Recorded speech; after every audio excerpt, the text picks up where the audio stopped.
गुरु जी के चरणों में कोटि कोटि प्रणाम। गुरु जी की प्यारी प्यारी संगत को भी मेरा कोटि कोटि प्रणाम। गुरु साहब, मुझे तो बात करनी भी नहीं आती है अच्छे से। मैं तो लोगों का सामना भी नहीं कर सकती हूँ। आज जो शब्द निकले वो मालिक सिर्फ आप ही की देन हो। मेरे शब्दों पर हर बात उसमें आप ही की हो, आपकी दी हुई हो, बख्शिश हो गुरु साहब। मैं पहले से ही आपसे सभी से क्षमा मांगती हूँ, क्योंकि हम है तो इंसान ही। गुरु का बखान करना इतना आसान थोड़ी है। भगवान का भगवान का बखान करना हमारी हैसियत ही नहीं है। न जाने कितने 100 साल के बाद मुझे ये मौका मिला है कि मैं गुरु जी की उस्तक करने का मुझे गुरु जी ने आज्ञा दी है। ये बहुत बड़ी मेरे लिए बख्शिश है। मैं हमेशा मैं जब सत्संग सुनती हूँ तो यही लगता है कि मेरे को बड़ा दुख होता है अंदर से। मैं बड़ा मुश्किल से संभाल पाती हूँ अपने आप को, कि मैं मन में रहता है कि गुरुजी, मैं अपने आप को अभी भी नहीं माफ कर पाती हूँ। मन में यही बात आती है, कैसे बोलूं गुरुजी कि मैं आपको देख क्यों नहीं पाई, मेरी गिनती पुरानी संगत में क्यों नहीं रही। पर उसका जवाब सिर्फ गुरुजी के पास है, क्योंकि वो सौभाग्य, जब कहते हैं भगवान आते हैं तो अकेले नहीं आते, अपनी टीम लेके आते हैं। तो मैं उन लोगों में शामिल नहीं थी, क्योंकि हम लोगों में ही कमी रही होगी जो गुरुजी की संगत पुरानी संगत है। हालांकि देखा जाए तो कोई पुरानी कोई नई नहीं होती है, पर अपनी आंखों से देखना, अपने हाथों से छूना, गुरुजी की बातों को अपने कानों से सुनना, बस ये उन लोग के लिए, ये उन संगत के लिए बहुत बड़ी बख्शिश मालिक की। तो भगवान जब आते हैं तो अकेले नहीं आते, अपनी संगत को लाते हैं। तो वो पुरानी संगत, वो भोलेनाथ की किसी न किसी रूप में कोई रहा होगा जो उन लोगों को ये मौका दिया गया।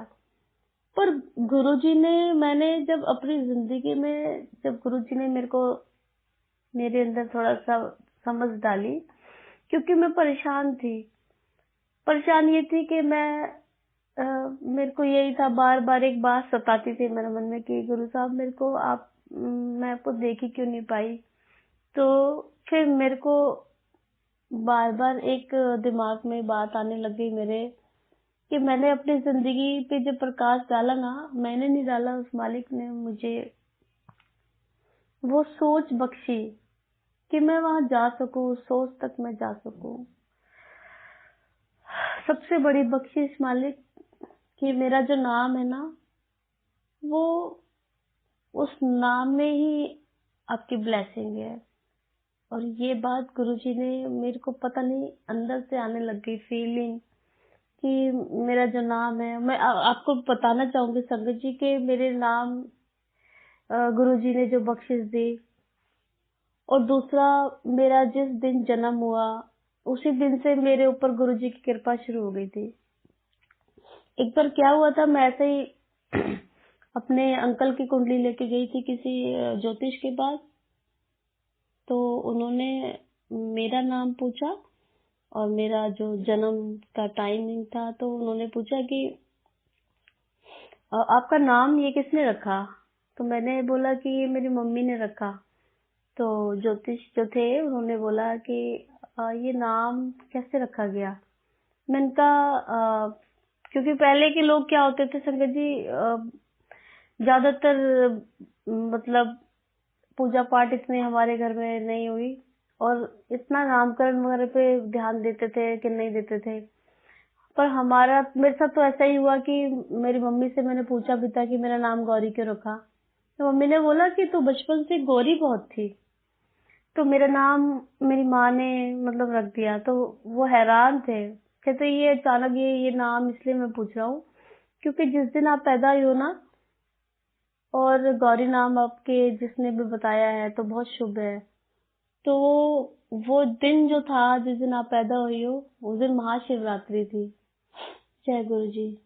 मैं जब मैंने वो मेरे दिमाग में गुरुजी ने थॉट डाला कि तू इतनी परेशान होती है और तू सोचती है कि मैं उन लोगों में मेरी गिनती क्यों नहीं है, पर जिस दिन से तूने इस धरती पे जन्म लिया, इवन जिस दिन मेरी पहली सांसें शुरू हुई होगी, तो गुरुजी ने तो उसी दिन ही मेरी आत्मा को ब्लेस कर दिया होगा। ये तो आज मैं जानती हूँ ना, क्योंकि वहां से लेके यहाँ तक लाने वाले तो वही है ना, माँ के गर्भ से लेके अपने बड़े मंदिर तक का जो सफर है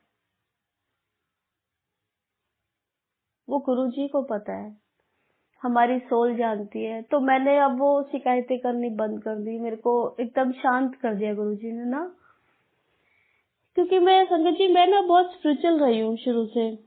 और कहते हैं कि अगर हमारे कर्म बहुत अच्छे होते हैं ना, तो हमें भोलेनाथ डायरेक्ट मिल जाते हैं। मतलब हमें ज्यादा इतनी मेहनत नहीं करनी पड़ती है।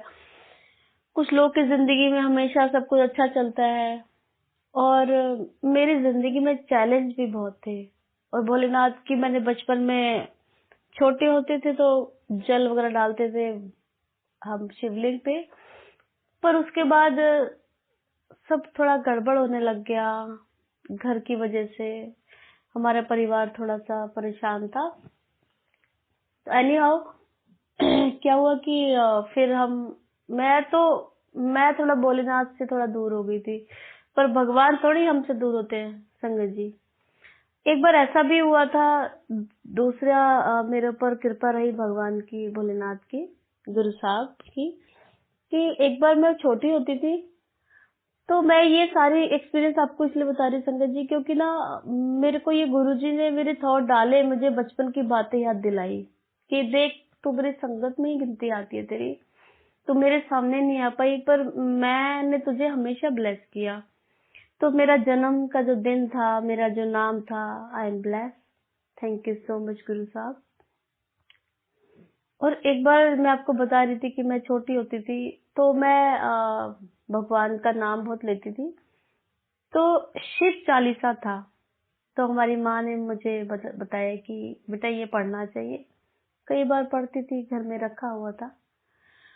तो एक बार क्या हुआ कि मेरे को पूरा घर जो है ना, वो मुझे कहीं छोड़ के चले गए। मुझे छोटी होती थी तो बोला कि वो लोग जागरण में चले गए, तो मुझे बोला कि आप घर पे ही रहो।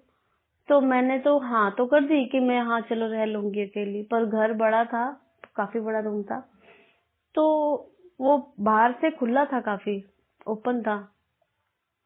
और जैसे रात बढ़ने लगी वैसे मुझे डर लगने लगा। तो मैंने ऐसे लेटे लेटे ना शिव चालीसा मैंने पढ़ना शुरू कर दिया। और मैं ना बच्ची थी, इतनी नॉलेज नहीं थी, नींद तो आ ही रही थी, तो मैं ना बहुत रोने लगी क्योंकि मुझे लगा कोई बाहर है, आवाजें सी आ रही थी। वो तो हवा थी तेज इसलिए। तो वो शिव चालीसा जो है ना, मैं अपने सीने पे रख के ना मैं बहुत तेज से रोने लग गई, आंख बंद करके, कि भोलेनाथ मुझे ना बहुत डर लग रहा है। बस मैं ऐसे ही रोती रही रोती रही रोती रही, और वो शिव चालीसा मेरे मेरे सीने पे रखा हुआ। और जैसे मेरी नींद लगी ना संगत जी, आप यकीन करोगे, मैं बिल्कुल सच बात बता रही हूँ, मेरे शिव चालीसा की जगह ना एक काफी बड़ा सांप, नाग बैठा होता, सॉरी, भोलेनाथ का जो नाग होता है वो मेरे सीने पे बैठा हुआ था। जय गुरु जी। एकदम से मैं डर के उठी तो देखा कुछ भी नहीं है, शिव चालीसा ही था। तो गुरुजी ने मुझे वो भी बात याद दिलाई, क्योंकि मैं बहुत परेशान थी कि मैं गुरुजी तक क्यों नहीं पहुंच पाई। वो तो हमारे कर्म होते हैं। तो मैं ये बात बता रही हूँ कि अगर हमारे सीधे कर्म होते हैं तो हमें सीधे मिल जाते हैं भोलेनाथ।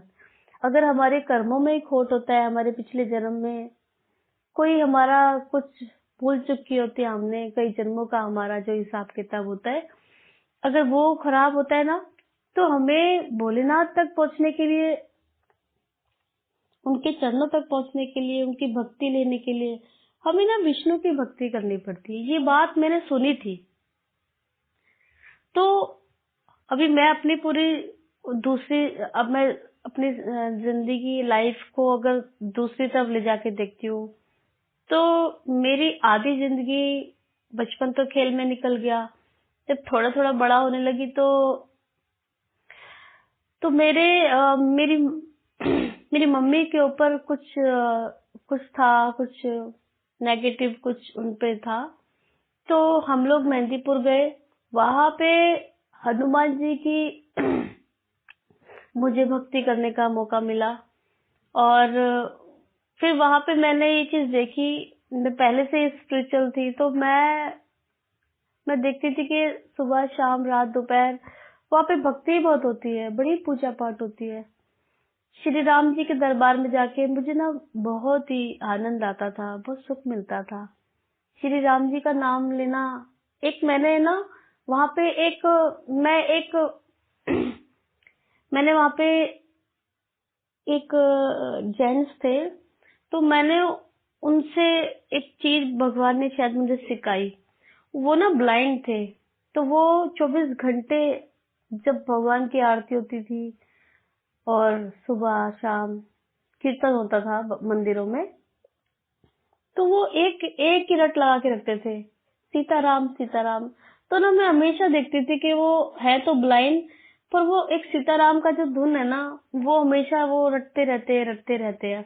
और दूसरा, मेरे को वहां पे चीज देखी कि रात दिन राम दरबार में श्री राम जी के नाम का ही जाप 24 घंटे चलता है, वहां रुकता नहीं है, चाहे मंदिर भी बंद हो जाए। तो एक अंदर से भगवान ने अपने नाम लेने की मेरे को इजाजत दी। सॉरी संगत जी। तो पता नहीं, मैंने कुछ नहीं किया, कराने वाला तो वो मालिक बैठा है। वो सारे रास्ते थे गुरु जी तक पहुंचने के। तो मेरे को वो राम जी से बहुत प्यार हुआ और रामायण से मैं जुड़ी, बालाजी से काफी जुड़ी मैं, भगवान हनुमान से बहुत जुड़ी मैं। पर मेरे राम जी से मेरा बड़ा प्रेम था। तो एक बार क्या हुआ संगत जी, मैं ना, जैसे कहते हैं ना, इंसान अपने दुखों से हार जाता है। तो ये कोरोना से पहले मैं ऐसे ही थोड़ा परेशान थी। तो मैंने सीता जी को एक बात बोली थी। मैंने बोला था कुछ, वो मेरे और माँ के बीच की बात है। तो मैंने ऐसे ही बोला था कि कुछ बोला था, मैं बोलना नहीं चाहती हूँ संगत जी। तो मैं वहां बोल के आ गई थी, जैसे कहते ना भगवान को ताना दे के आ जाना कि तुम मेरे लिए कुछ भी नहीं कर पाए, इस टाइप का मैंने कुछ बोला था। पर मुझे दुख बहुत हुआ, मैं आई वहां से। तो कहते हैं जब भगवान से हम बहुत प्यार करते हैं ना, हम लड़ाई भी तभी कर सकते हैं, ऐसे नहीं लड़ सकते। तो जैसे ही मैं आई ना, कि जैसे कि होता है ना कि भगवान मेरी पुकार, जब मेरी पुकार भगवान तक पहुंची, भगवान ने मेरी पुकार जो थी ना गुरु जी के चरणों तक पहुंचाई, जैसे ऊपर मेरी बात गई हो।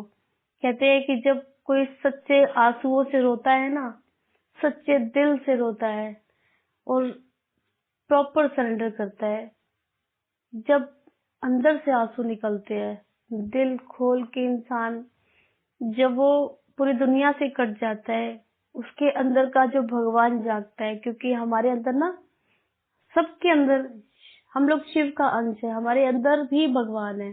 गुरुजी हमारे सबके अंदर है, पर कोई जागा देता है, अपनी भक्ति से जगाना पड़ता है। तो शायद मेरी विष्णु भक्ति शायद भगवान ने कबूल कर ली, और भगवान भोलेनाथ ने मेरे लिए दरवाजे खोले। और वो दरवाजा जब स्वर्ग का खुलता है ना, तो वो स्वर्ग का दरवाजा सिर्फ और सिर्फ बड़े मंदिर का दरवाजा है। ये समझने की मति जो है वो गुरु जी ने मुझे दी।